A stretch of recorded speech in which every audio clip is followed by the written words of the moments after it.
My name is Maniza Naqvi, and this is the 8th part of the 28th episode of the Little Book Company podcast, focused on Razia Bhatti and Newsline magazine.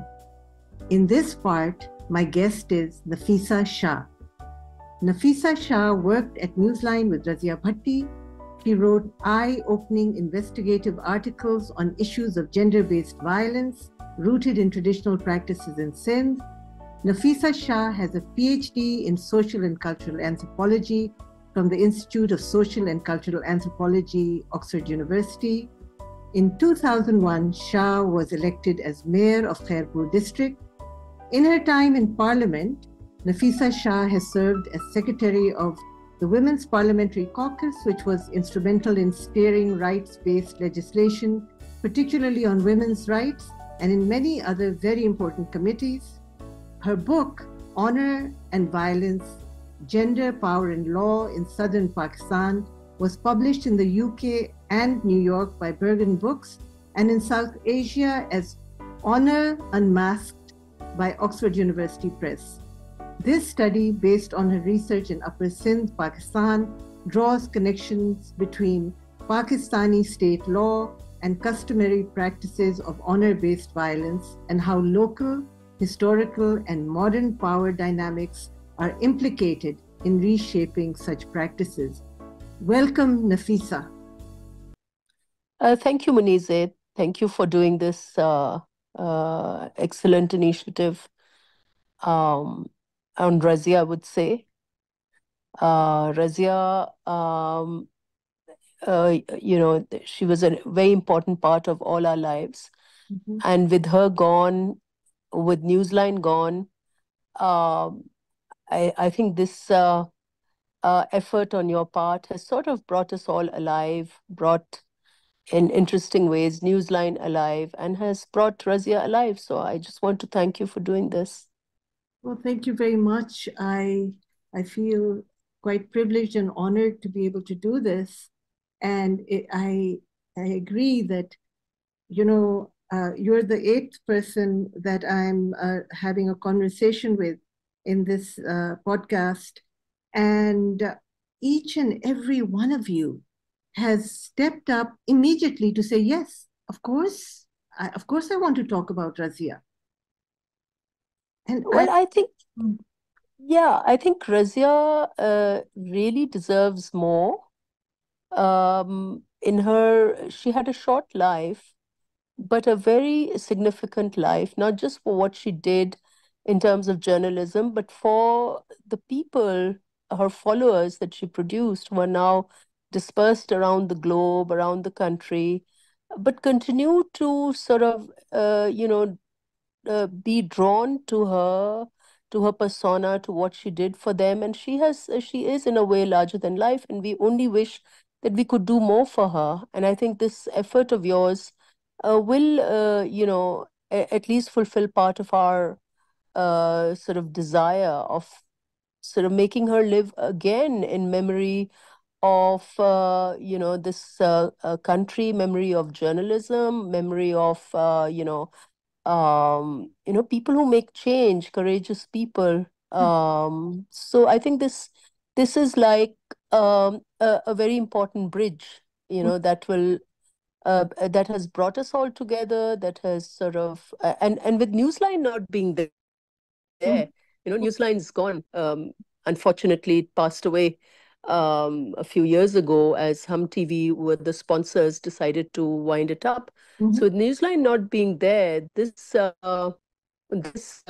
important podcast has brought us all together and brought back Newsline in our memory. And then, of course, the larger than life memory of Razia Bhatti and all that she did for journalism in Pakistan, and for truth in a way. And she was one of those ideal types that are so rare, and today with real politics taking us over, with so many issues around freedom of speech, what has happened with journalism in Pakistan, it's all such a fall from grace. And Newsline, in our memory, in our experience was that uh, a space, forum, um, uh,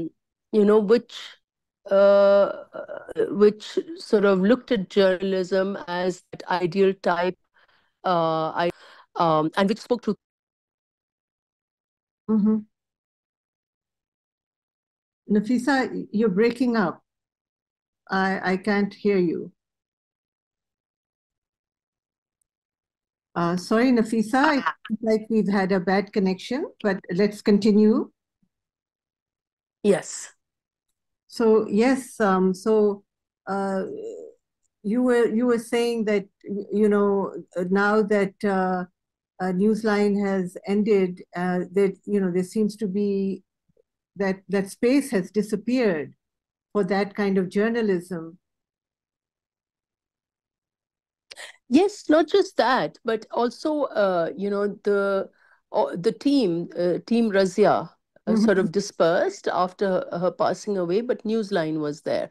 Mm-hmm. So that sort of in a way linked us together. Mm-hmm. And that not being there, I just wanted to talk about how significant this podcast could be in, bringing us all together and reliving, those life and times of not just Razia Bhatti, but the kind of journalism that she espoused through Newsline and earlier through Herald. Mm-hmm. So I just wanted to talk about how, this effort is for me something very good. And how did you first meet Razia? Can we go back to that? Okay, so I was, a lost person in a way because I somehow never went to college, Mm-hmm. and I was also restless. So I kept trying new jobs, but I was always attracted to writing, exploring. I was a curious soul. I was very young, Mm-hmm. and I just happened to be. I come from a political family, and yet I always wanted to, be myself, do my own thing. Mm-hmm. And I just, because I was literary, I used to read a lot. I just chanced to see the first, I'd left some jobs there. I'd done journalism in She magazine and in Tribune, and I was just looking for something else, something more substantive. So I just chanced to see the first issue of Newsline. Mm-hmm. And I instantly fell in love with it because I felt that there was something to this magazine that I hadn't seen before in journalism. And there was a bit of everything. There was lifestyle, there was fashion, there was investigative stories. It was just like it was one big book that had a lot of interesting things to it. So I just fell in love with it. Mm-hmm. And then I went to the editorial page. And then I'd also learned that, this brave woman, Razia, had left Herald. And through that first edition of Newsline, I learned that, Razia Bhatti was not just a journalist, but through a journalist, she was an activist and she had challenged, uh, you know, General Zia. And so she had to leave, the Newsline story. Mm-hmm. I learned about the Newsline story. The Newsline was actually, uh, you know, um, standing up for truth, standing up for courage, and that the pallbearer was Razia Bhatti. So Mm-hmm. I just wanted to be around her. And at that time, very interestingly, my father was, because we came from a political family, we had gone through the dark rule of General Zia as a family. We struggled. My father was in and out of jails, and as children, we all struggled and had a lot of sort of suffered the inside of being in Pakistan's politics and what happens to families. And post Zia period, my father had become the chief minister of Sindh because he was a long-time political worker of Pakistan People's Party, very loyal to the Bhuttos and had done the struggle for democracy. So there were similarities in what Razia Bhatti was doing and what my father has done and what my family had done. So we, stood for democracy. We stood for freedom of speech. We stood for constitutionalism. So I think all those connections had a resonance. Mhm. My father was a chief minister, but I wanted to do something of my own. And I just made a phone call that Mhm. I want to come and I want to, see if I could find a space. And I just walked in. I just, they had this tiny little office Mhm. in Newsline, and I just walked in. I mean, I didn't go with any introductions, no references.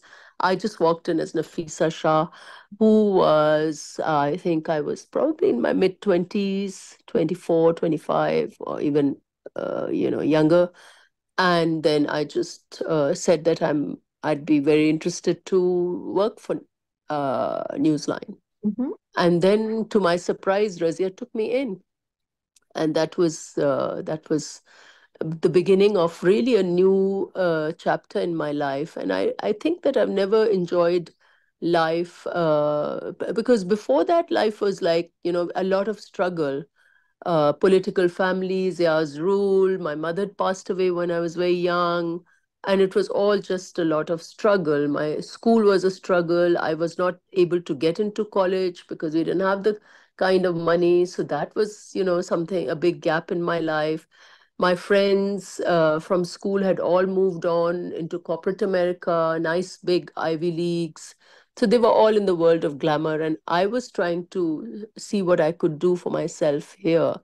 And, and so what happened in Newsline was really a new chapter in my life.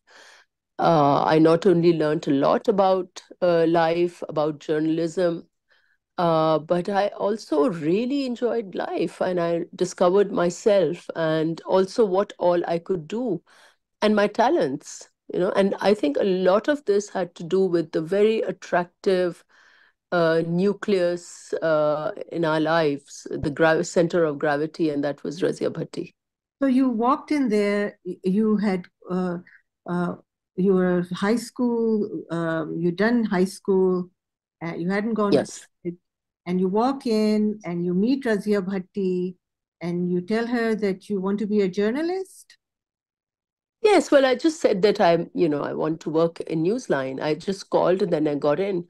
And And she took that risk. I mean, she didn't know, they later on found out that I was the chief minister's daughter, but they didn't care about that. And I didn't care about that. And that was the best part about that relationship. what did You you know, do? I, What was the first thing you did? What? Well, they made me start from the beginning. They do, like, what, when you're starting, when the kids are child labor, when the kids are starting a new job, they're called chotas, right? In hotels. Mhm. And they're the ones who clear the tea and they wash the dishes and they do all the odd jobs. Yeah.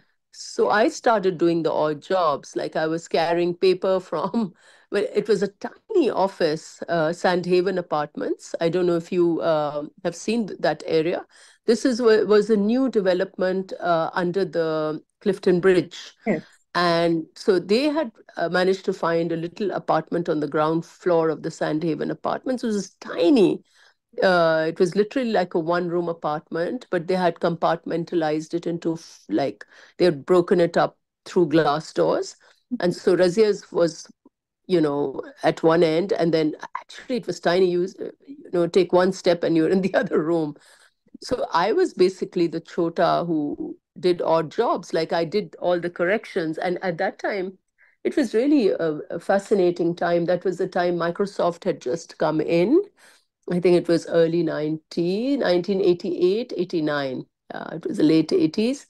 And Microsoft had just come in and they had these little Macintoshes. So everybody was discovering technology.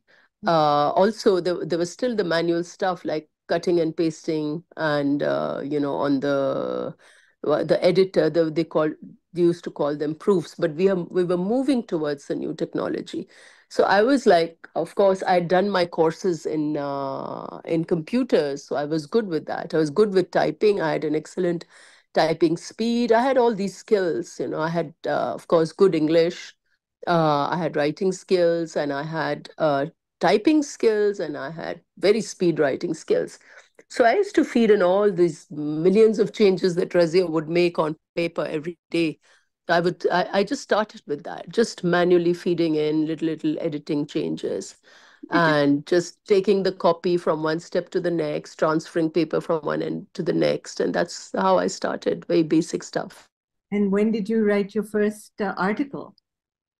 Okay, so that was again what was good about Razia was that she and I heard some of the other interviews, and I think it is a running thread through all of them is that she brought the best out in all of us, Mhm. and she took interest in all of us. She was not like the boss lady who sat there and passed orders, but she worked through with each of us our personalities. And I'm not a very easy person. I'm quite a difficult person, but so in a way, she was a counselor, psychologist, and a brilliant editor.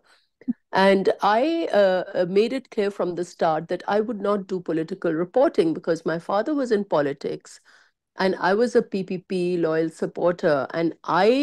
Yet I wanted to be in journalism. So what I would do, and I made it clear, and I think they also not just understood, but agreed with this, that I could do lifestyle reporting. I could do like, reporting of interesting events like we had art galleries covering artists and just lifestyle stuff.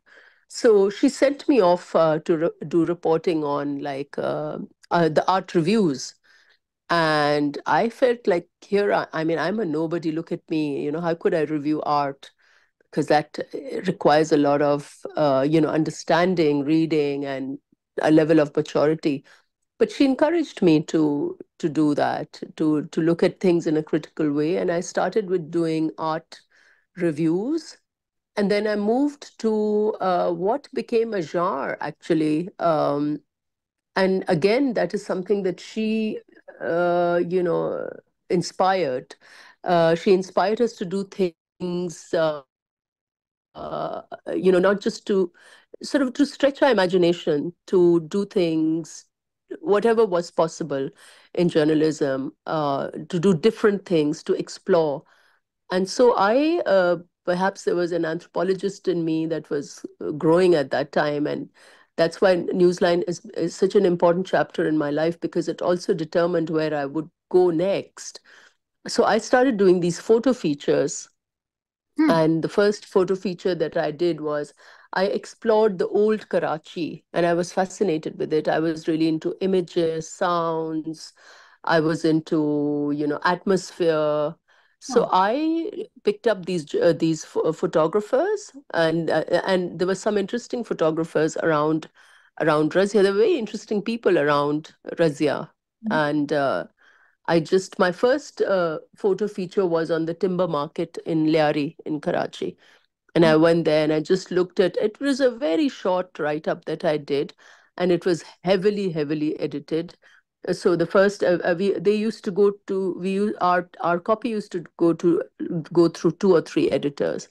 And the first editor was Saira Irshad, and she was very, very heavy editor. So she completely, did a lot of proofing, not just commas and full stops, but almost a rewrite of my copy.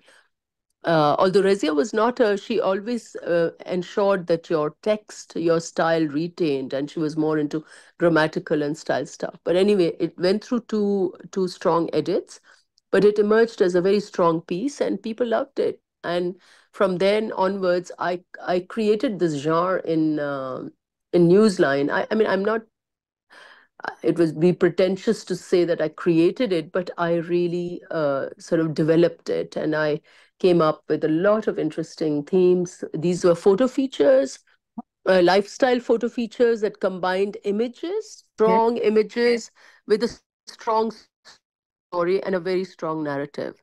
And I looked Oh, for stories, and she encouraged it. I looked for stories that ordinarily no one would. huh. So like I did one feature on, and increasingly initially the pictures were more and the text was less. And then later on, as I grew more confident of my writing and my skills, writing skills, my style, then the copy became bigger and bigger. And of course, Razia encouraged each of that. So I would go to her and I would say, look, this is what I want to do. And she'd say, hey, that's an excellent idea. Go for it. So I did like Mm-hmm. story on these old, these Scottish bands. Mm-hmm. So in Pakistan, these Scottish bands, these are like colonial remnants. And now old Karachi would have these Scottish bands, and these guys in the morning they would be the doing labor. In the evening they would wear these very fancy costumes, and they would be there in the weddings, with their kilts and with their trumpets and with their drums and bass and also. So I did one story on that. She really loved it. Then I did one more on again very. I did this story on film extras, and she loved it. She said, "Wow, So we used to discuss these, and she would encourage all that was fringe. One would say, well, Newsline was all about investigative stories.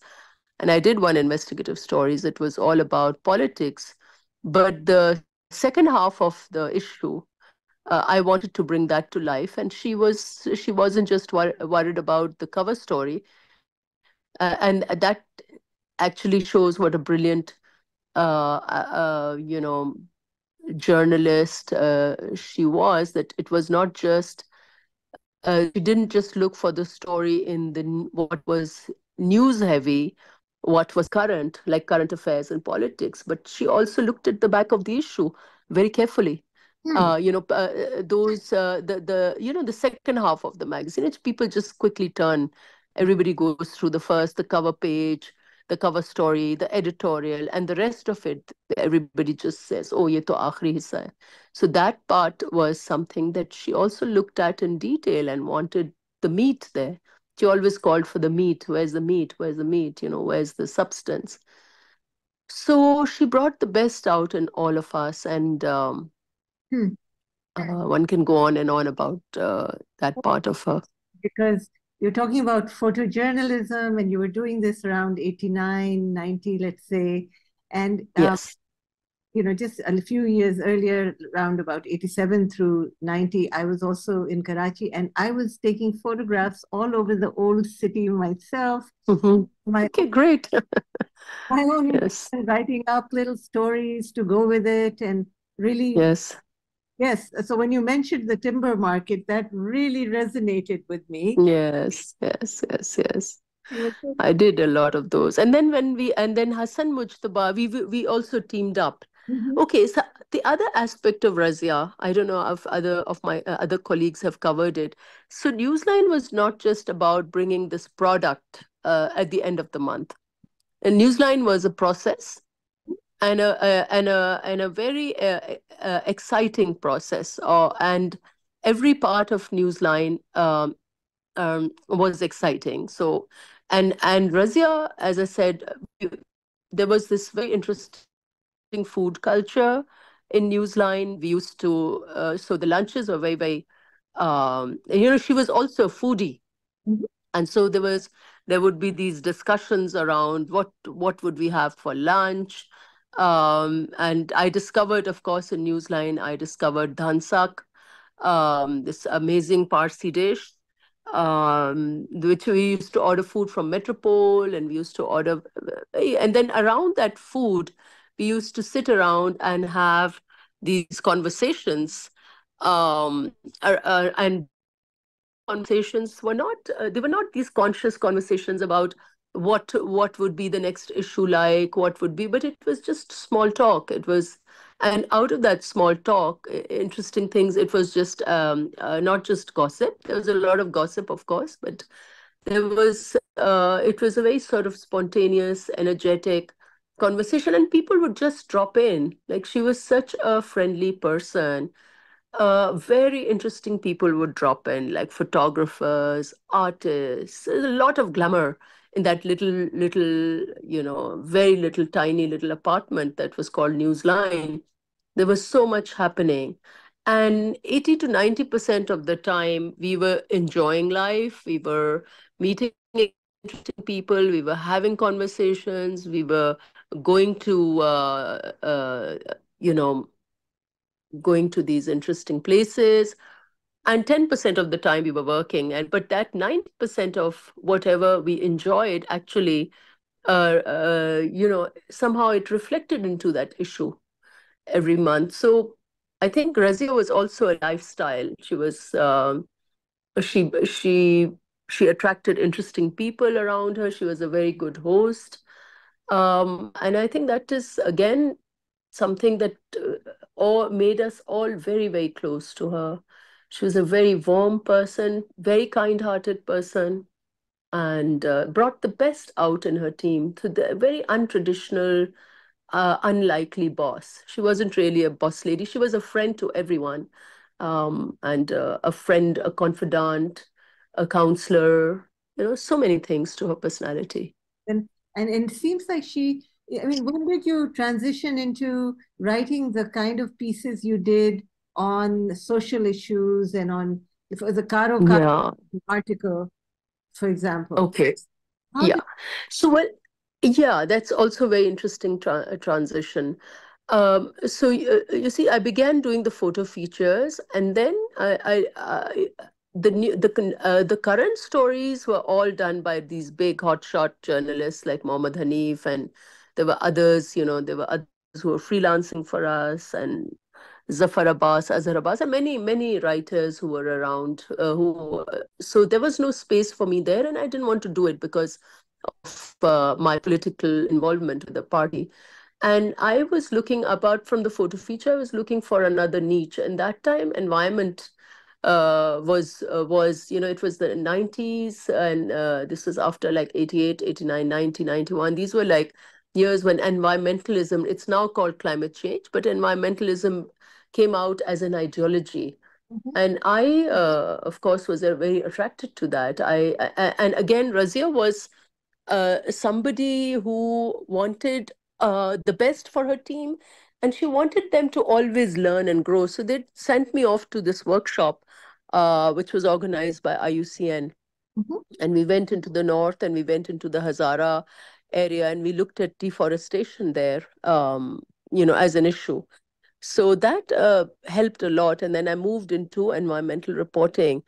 And in that environmental reporting, so Razia didn't stop there. She would want not just the best for her team, she wanted them to learn, but she would quietly also start nominating us. She wanted awards for her team. She wanted us to shine, and that is so extraordinary. She wanted, it wasn't she just didn't want herself to shine. She wanted every member to shine. So she would, when I started environmental journalism, she nominated me for this UN Global Role of Honor Award, and I got, nominated there. This was called the United Nations Environmental Protection Agency, and they nominated me for the Global Role of Honor on one of my environmental jobs. And then after that, I moved into human rights, right-based reporting. Again, I wanted to not just because I wasn't, the current affairs was no for me. I wanted to still make impact through my news stories. And then I moved on into these social issues and gender, environment, and these are all in a way related, the rights-based issues. And then I moved on and got this because I had access to rural Sindh, and I had some friends who used to drop in, and one of them talked about how there's a lot of gender violence in Upper Sindh among, the tribal communities, but how they use that violence as a strategy to get even, and then women became the pawns in that whole thing. And so one fine day I was into this the kind of journalism where you just take your bag, uh, backpacking journalist, and you just go off into part of Pakistan that you want to explore yourself and also introduce to others. So I went off to Kashmir. uh, I don't know whether it was a train journey or I think I went on a flight, yeah. And then I looked at this gender-based honor violence, mhm. um, which was called Karokari, and then I covered it, and it was groundbreaking because a lot of people didn't know about this practice, and that got me a lot of attention. There was an award waiting for me. I got that, and again, Razia nominated me for that award, and this Very quickly tell sort us of what Tarokari is, just for our listeners.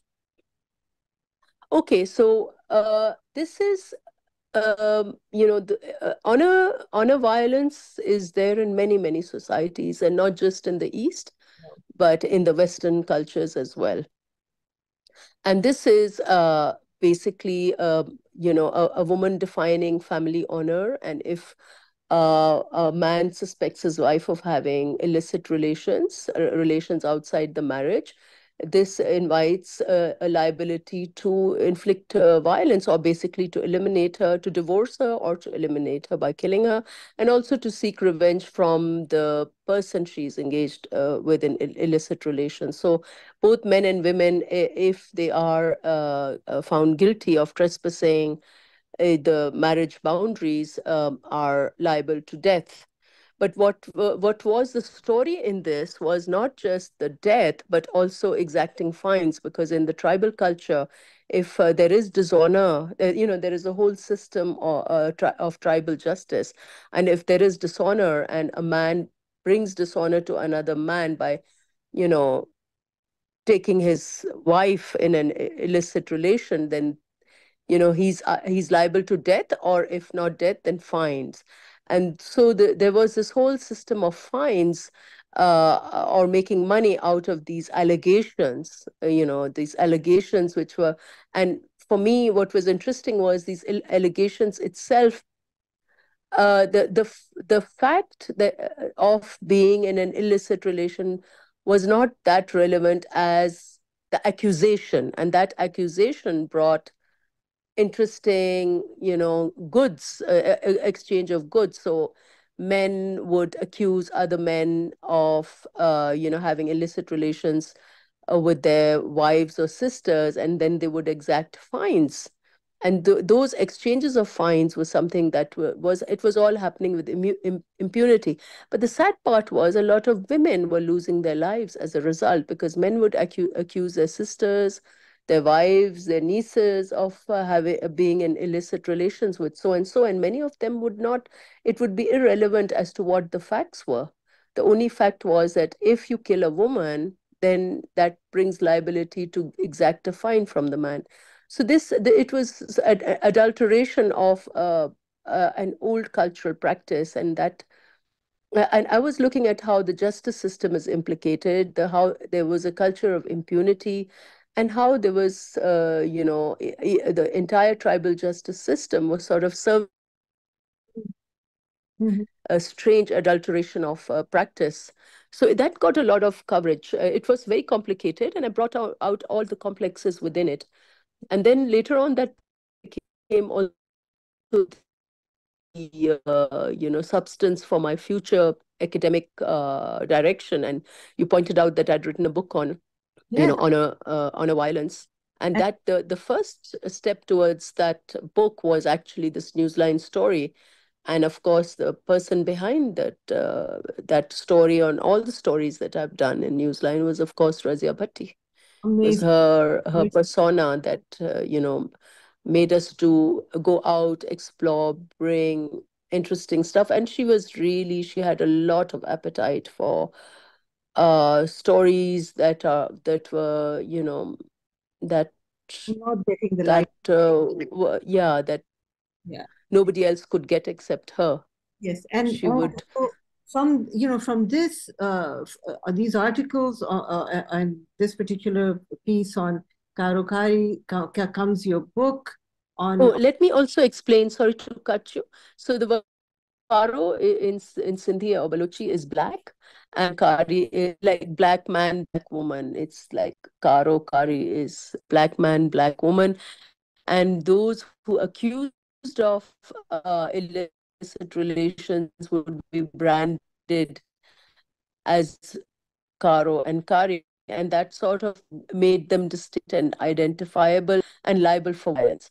And this Sarukari is not, let me explain, it's just not Balochi tribal practice, but it's there in other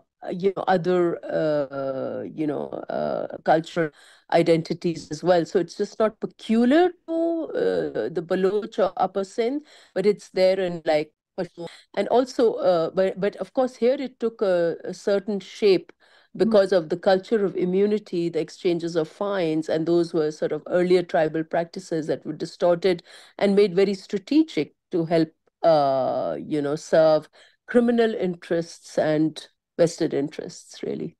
And then and from this, you then went on to do your PhD. Yes, yes, yes. And this was after Razia passed away, because after she passed away, for me, I think she was the center of gravity. And when she was not there, I was like really brokenhearted. And then I just wanted to move on, really. Mm-hmm. But that moving on was also something that she had influenced so deeply and given you the room to Of act. course. Of course, of course, of course. And as I said, what is really, I look at her because I did have a mother. She left us earlier on, went to a better place.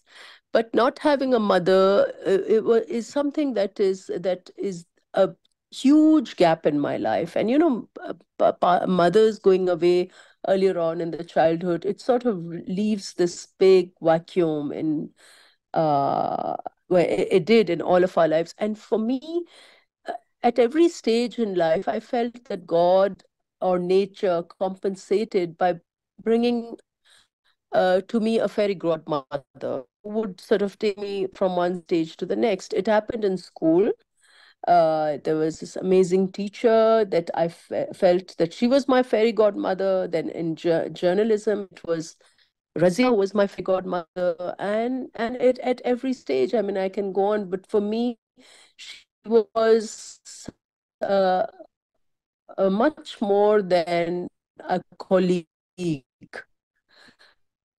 She was very, very special, and there was almost like a spiritual connection with her. And no, her training and Almost, her do good. She did like take time out. you're breaking up again, Nafisa. I can hardly hear you.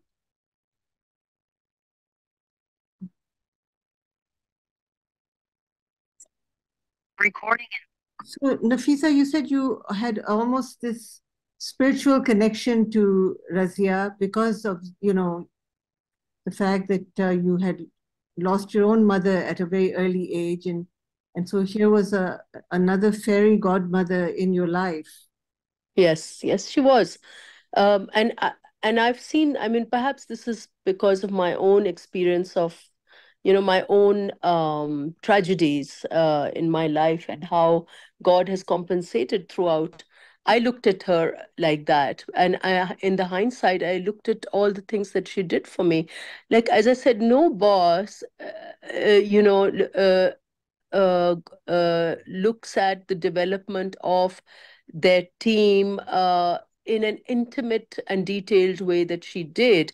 And she took it almost on her person to get accolades for her team, like she would be collecting awards for us. She would be, for me it was so touching that she would be nominating me for a United Nations environment award, or she would nominate me for an APNS award, or she would give my name for a fellowship somewhere. And she would constantly do that. She would want her team to go out, explore, to go abroad, meet people, see places.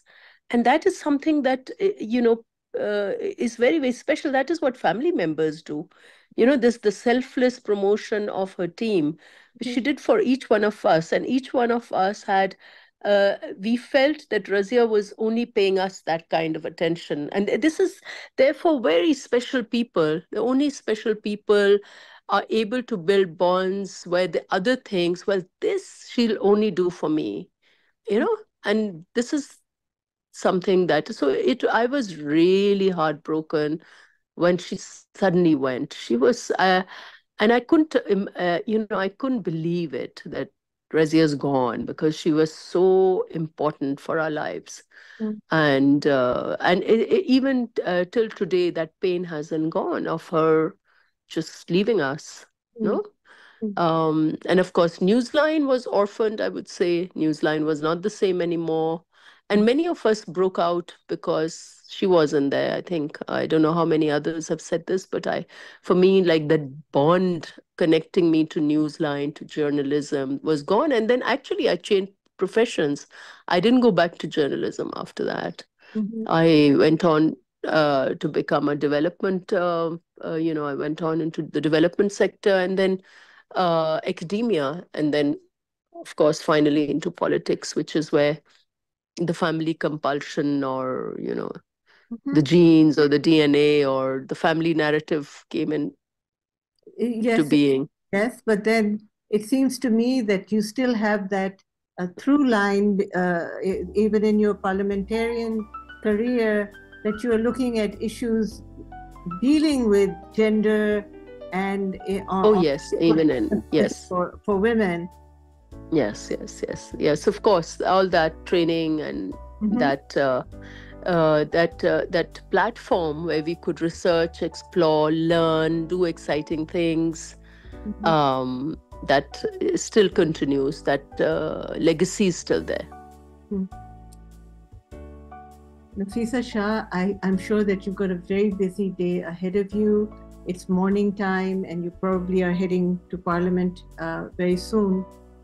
Thank you so very much for talking with me today. I'm really appreciative of that. Thank you so much. Thank you so much for giving me this opportunity. It's been a pleasure to go through that memory lane with Razia there around us. Yes, Thank you. I think that people live on in memory, and how fortunate Yes. Razia to be so beloved and remembered so lovingly by so many. Yes, well, Razia needs to live, for the progeny, because what she did for her team, for Pakistan's journalism, for truth, for courage, is something that needs to be reiterated again and again, and become a role model for, the future, and for the present of this country and for the world generally. Thank you so much. Thank you. Khuda Hafiz. Khuda.